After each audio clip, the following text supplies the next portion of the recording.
Hello everyone, I am Nisha Lamba and I welcome you all to our channel Unacademy Judiciary। और आज आपके सामने एक बार फिर एक और लेटेस्ट लीगल अपडेट के साथ में हाजिर हूं। आज के वीडियो में हम बात करने वाले हैं पॉक्सो के केस की कि क्या पॉक्सो के केसेस को सेटल किया जा सकता है। तो देखिए, सुप्रीम कोर्ट ने टाइम एंड अगेन ये क्लियर किया है कि पॉक्सो के केसेस जो हैं वो सेटल नहीं किए जा सकते, क्योंकि पॉक्सो के जो अपराध हैं वो सीरियस ऑफेंसेस होते हैं, वो सीरियस अपराध होते हैं। बच्चों के खिलाफ, महिलाओं के खिलाफ अगर सेक्सुअल ऑफेंसेस किए जाते हैं तो वो सेटल नहीं किए जाते, उनमें कॉम्प्रोमाइज नहीं होता है, राइट। तो ये लॉ काफी लंबे समय से सेटल हो चुका है, बट इस पर्टिकुलर केस में केरला हाईकोर्ट ने फिर भी ये केस जो है, इस केस के अंदर पॉक्सो के ऑफेंसेस को सेटल किया, मतलब कॉम्प्रोमाइज रिकॉर्ड किया और जो एफआईआर फाइल की थी, जो ट्रायल चल रहा था, उसको रद्द कर दिया गया। ऐसा क्यों हुआ? इस केस के अंदर बेसिकली हुआ क्या था कि एक लड़की के साथ सेक्सुअल ऑफेंस हुआ और फिर उसने जाकर कंप्लेन फाइल कर दी पॉक्सो की, और फिर बाद में लड़का और लड़की आपस में शादी कर लेते हैं, शादी करके एक साथ रहते हैं, उनके बच्चे भी हो जाते हैं, और उसके बाद वो जाते हैं कोर्ट में कि ये जो पॉक्सो का केस हस्बैंड के खिलाफ चल रहा है उसको रद्द कर दिया जाए। तो ऐसे केस में केरला हाईकोर्ट ने कहा कि जो ऐसे एक्स्ट्रा ऑर्डिनरी सर्कमस्टांसेस होते हैं वहां पर केस को रद्द कर दिया जाना चाहिए। तो स्टार्ट करते हैं आज का वीडियो, जिसके अंदर मैं आपको पूरी डिटेल्स के साथ इस टॉपिक को समझाऊंगी। वीडियो के अंदर आगे जाने से पहले आपको बता दूं कि अगर आप अनअकैडमी जुडिशरी की सब्सक्रिप्शन खरीदना चाहते हैं और आप चाहते हैं कि आपको मिल जाए स्पेशल डिस्काउंट, तो आपको याद रखना है ये रेफरल कोड निशा लांबा NISHA इससे आपको स्पेशल डिस्काउंट मिल जाएगा। आपको एक और चीज बता दूं कि अनअकैडमी जुडिशरी की सब्सक्रिप्शन खरीदकर एक सब्सक्रिप्शन से आप सभी स्टेट्स की तैयारी कर सकते हैं। एक सब्सक्रिप्शन पाकर आपको सभी बैचेस का एक्सेस मिल जाता है। तो आपको सबसे अच्छी बात यह है कि आप एक बैच तक सीमित नहीं रहते हैं, आपको अनलिमिटेड बैचेस का एक्सेस मिलता है, जिसमें आपको जो एजुकेटर पसंद है उनकी क्लास आप लगा सकते हैं, राइट। आप अगर मेरे साथ इंस्टाग्राम पर जुड़ना चाहते हैं तो निशा_लांबा 07 पर कनेक्ट कर सकते हैं, और टेलीग्राम पर निशा_लांबा 1511 पर कनेक्ट कर सकते हैं। सो बेसिकली ये जो पिटीशन आपके सामने मतलब जिस जजमेंट की हम बात कर रहे हैं, इसमें जो पिटीशन फाइल की गई थी, ये दो केसेस इसके अंदर क्वॉश किए गए थे। तो एक ही पिटीशन में दो केसेस को डिसाइड किया था, राइट। इसके अंदर बेसिकली हुआ क्या था कि पहले सेक्सुअल ऑफेंस हुआ छोटी बच्चियों के साथ, 18 साल से कम की लड़कियां थी, तो उनके साथ पेनिट्रेटिव सेक्सुअल असॉल्ट हुआ था। तो उनके जिन लड़कों ने ये पेनिट्रेटिव सेक्सुअल असॉल्ट किया था उनके खिलाफ पॉक्सो का केस दायर किया गया। जब ये केस दायर हुआ उसके बाद फिर वो लड़कियां प्रेग्नेंट हो गई, तो फिर उसके बाद उनकी शादी करा दी गई। अब शादी के बाद वो एज अ कपल रह रहे हैं, मतलब as a married couple, as a family they start living together, उनके बच्चे भी हो जाते हैं, और फिर उसके बाद वो जो लड़कियां हैं, जो विक्टिम हैं, वो खुद ही कोर्ट के अंदर एफिडेविट फाइल करती हैं कि हमारे बीच में सेटलमेंट हो चुका है, इस वजह से जो केस है उसको खत्म कर दिया जाना चाहिए, ठीक है। तो ये जो एफिडेविट लड़कियां फाइल करती हैं, उसके बाद जाकर ये केस में केरला हाईकोर्ट ने ये फैसला लिया। सबसे पहला केस जो था वो ये था कि एक लड़की के साथ वही पेनिट्रेटिव सेक्सुअल असॉल्ट हुआ था बार बार, जिसकी वजह से वो प्रेग्नेंट हो गई, और प्रेग्नेंट होने के बाद उसने पॉक्सो के तहत और आईपीसी के तहत पेनिट्रेटिव सेक्सुअल असॉल्ट का केस प्लस रेप का केस फाइल किया था। और दूसरा केस भी इसी तरह का था, जहां पर जो विक्टिम लड़की थी वो 17 साल की थी और उसको लॉफुल गार्डियनशिप से, मतलब उसके पेरेंट्स के यहाँ से ले जाया गया, ठीक है, और ले जाकर उसके साथ पेनिट्रेटिव सेक्सुअल असॉल्ट किया गया, and she also got pregnant, और उसकी बेबी गर्ल हो गई। और फिर उसके बाद बेबी गर्ल होने के बाद मतलब प्रेग्नेंट हुई, तो फिर केस फाइल किया गया अगेन, किडनैपिंग का केस और रेप का केस और पॉक्सो का केस, ये सब फाइल किया गया।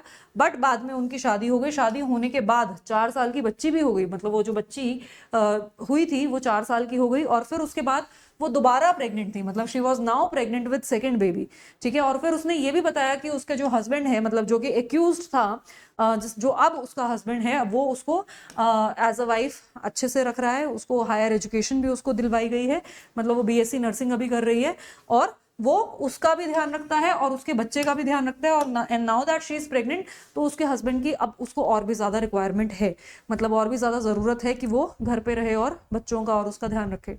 तो इस वजह से उसने भी एफिडेविट फाइल किया कि हमारा केस सेटल हो चुका है, एंड दैट इज वाई जो ये प्रोसीडिंग्स हैं इनको क्वॉश कर दिया जाना चाहिए, राइट। तो यहाँ पर जो कोर्ट है, कोर्ट ने सुप्रीम कोर्ट के जजमेंट को भी डिस्कस किया। सुप्रीम कोर्ट ने कहा कि देखो, अब जो पर्टिकुलर सर्कमस्टांसेस हमारे सामने आए हैं, अगर हम इन सर्कमस्टांसेस को ध्यान में रखें और फिर भी पॉक्सो के जो केसेस लगे हुए हैं, अगर हम उनको कंटिन्यू करें, तो फिर जो विक्टिम है उनके साथ कितना गलत होगा, जो ट्रॉमा विक्टिम्स को होगा, क्योंकि अब वो विक्टिम्स सिर्फ विक्टिम्स नहीं है ना, वो अब एक्यूज की वाइफ बन चुकी हैं, तो उनके ही हस्बैंड के खिलाफ केस चल रहा है, समझ रहे हैं? तो it will cause more trauma to them. तो इतना ट्रॉमा उनको कॉज होगा, उनकी लाइफ में बहुत केओस आ जाएगा, बहुत ज्यादा कंफ्यूजन हो जाएगा, बहुत ज्यादा उनकी जो हैप्पी लाइफ है, जो कि अब वो कंटिन्यू कर पा रहे हैं एक दूसरे के साथ, वो हैप्पी लाइफ डिस्टर्ब हो जाएगी, राइट? तो कोर्ट ने कहा कि देखो जनरली यही होता है कि जो क्रिमिनल प्रोसीडिंग्स होती हैं उनको आप इस तरह से क्वॉश नहीं कर सकते हैं, पर्टिकुलरली ऐसे केसेस को जहां पर महिलाओं के साथ, बच्चों के साथ अपराध किए गए हैं। सेक्सुअल अपराधों की बात अगर हम करें तो वो सेक्सुअल अपराध किसी एक पर्टिकुलर विक्टिम के खिलाफ नहीं होते हैं। सेक्सुअल अपराध हमेशा जब भी होते हैं वो पूरी सोसाइटी को झकझोर देते हैं, मतलब पूरी सोसाइटी अफेक्ट होती है। ऐसा नहीं होता कि सिर्फ एक ही व्यक्ति के साथ अपराध हुआ और वो आपस में सेटल कर लिया तो बात खत्म, नहीं। सेक्सुअल ऑफेंस का डायरेक्ट विक्टिम एक बच्चा या एक महिला हो सकती है, लेकिन अल्टीमेटली जो हमारा एट लार्ज जो विक्टिम होती है वो हमारा समाज होता है। हमारे समाज के अंदर एक इनसिक्योरिटी पैदा हो जाती है। जब भी कोई सेक्सुअल ऑफेंस होता है पूरा समाज जो है वो उठ के आता है, पूरे समाज को के ऊपर इसका असर पड़ता है, राइट? तो जनरली अलाउड नहीं होता है। बट अगर एक्स्ट्रा ऑर्डिनरी सर्कमस्टांसेस हो, जैसे कि इस पर्टिकुलर केस में है, इस पर्टिकुलर केस में कोर्ट ने कहा कि अगर हम केस को क्वॉश नहीं करते हैं, अगर हम केस को क्वॉश नहीं करते हैं तो फिर क्या होगा, यहाँ पर उनकी जो हैप्पी मैरिड लाइफ है वो अफेक्ट होगी, ठीक है? जो बच्चा पैदा हो रहा है, जो विक्टिम पैदा हो रहा है वो भी अफेक्ट होगा यहाँ पर, राइट? तो केस को क्वॉश करना जरूरी है, तभी जाकर उनकी लाइफ में हार्मनी आएगी, तभी जाकर उनकी लाइफ में पीस आएगा, राइट? कोर्ट ने ये भी कहा कि अगर यहाँ पर कन्विक्शन कर देंगे, मतलब देखो सीधी सी बात है, अगर ट्रायल करते हैं मान लो, तो ट्रायल में कन्विक्शन तो होगा नहीं। क्यों नहीं होगा? क्योंकि विक्टिम पलट गए, विक्टिम ने खुद ही एफिडेविट दे दिया है, तो अब ये विक्टिम जो है वो कोर्ट में हो सकता है आखिर सच्चाई ना बताए, राइट? विक्टिम हॉस्टाइल हो जाए। अगर विक्टिम हॉस्टाइल हो गया तो हमारे पास एविडेंसेस नहीं होंगे और एनीवे उसका एक्विटल हो जाएगा, ठीक है? तो वो एक्विटल जब बाद में होना है तो इससे अच्छा हम अभी जो ये केस है उसको क्वॉश कर दें, राइट? क्योंकि अब इनकी शादी हो चुकी है और अब वो शायद अपने हस्बैंड के अगेंस्ट कोर्ट में आके नहीं बोलेंगे, and there are very less chances कि यहाँ पर कन्विक्शन हो। तो कोई फ्रूटफुल पर्पस नहीं है, मतलब इस ट्रायल को अब कंटिन्यू करने का कोई फायदा नहीं है। It will just be an abuse of process of law. तो एब्सोल्यूट, तो कोर्ट ने ये भी कहा कि हम एब्सोल्युटली ये नहीं कह सकते कि पॉक्सो केस किसी भी हालत में क्वॉश नहीं होगा। अगर एक्स्ट्रा ऑर्डिनरी सर्कमस्टांसेस एग्जिस्ट करते हैं तो उस केस में पॉक्सो केस जो है वो क्वॉश किया जा सकता है, राइट?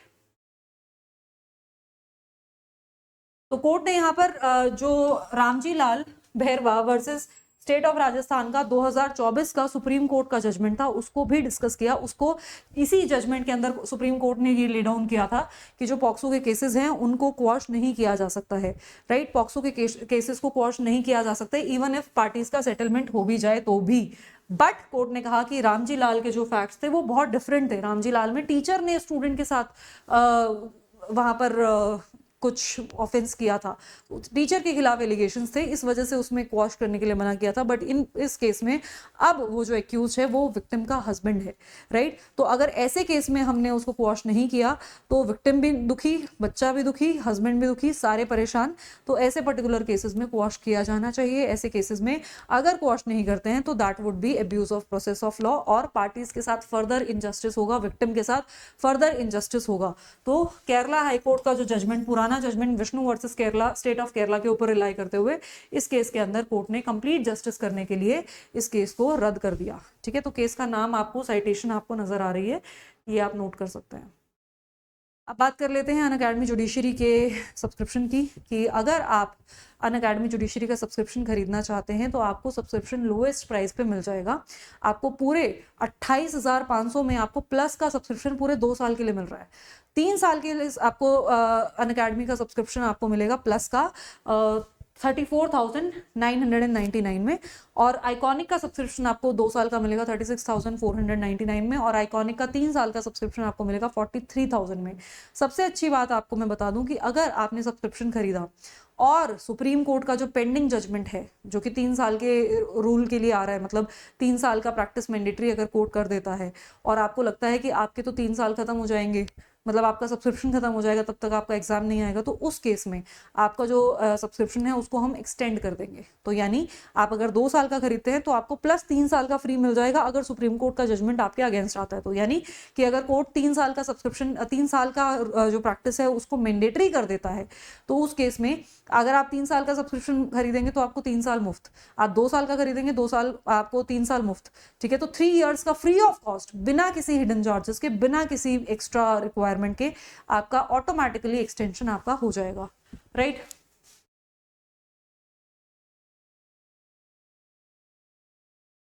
अगर आप आइकॉनिक प्रो का सब्सक्रिप्शन लेना चाहते हैं, मतलब आपको प्लस और आइकॉनिक के फीचर्स इसके अंदर मिलते हैं, प्लस आपको कुछ एडेड एडवांटेजेस भी मिल जाते हैं, जैसे कि कंप्लीट करियर गाइडेंस आपको मिलती है, 1-on-1 मेंटोरशिप मिलती है, आपके एजुकेटर्स ही आपके मेंटोर बनते हैं, आपको नोट्स मेकिंग, स्ट्रैटेजी मेकिंग और डाउट सॉल्विंग, आंसर राइटिंग वगैरह जैसी चीज़ों के ऊपर आपको 1-on-1 आपको पर्सनली गाइड करते हैं। तो आप ये एडेड फीचर्स का फायदा भी उठा सकते हैं। अनिल खन्ना सर का भी जुलाई में ऑफलाइन बैच स्टार्ट होने जा रहा है, तो अर्ली बर्ड ऑफर आप ले सकते हैं।